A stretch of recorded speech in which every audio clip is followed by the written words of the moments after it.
অমৃতের সন্ধানে দেবতা ও অসুররা শুরু করলেন সমুদ্র মন্থন। কিন্তু অমৃতের আগে বেরিয়ে এলো ভয়ঙ্কর বিষ। এই বিষে সমগ্র বিশ্ব ধ্বংস হওয়ার আশঙ্কা দেখা দিল।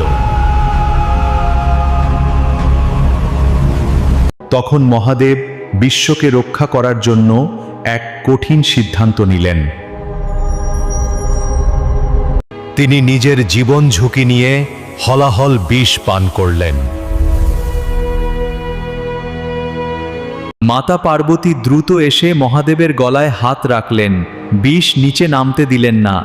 দেবী স্নেহময়ী রূপ, ফলে বিষটি তার কণ্ঠে আটকে দেয় এবং তার গলা নীল হয়ে ওঠে। সেই থেকে মহাদেব নীলকণ্ঠ নামে পরিচিত, যিনি নিজের জীবন দিয়ে বিশ্বকে রক্ষা করেছিলেন।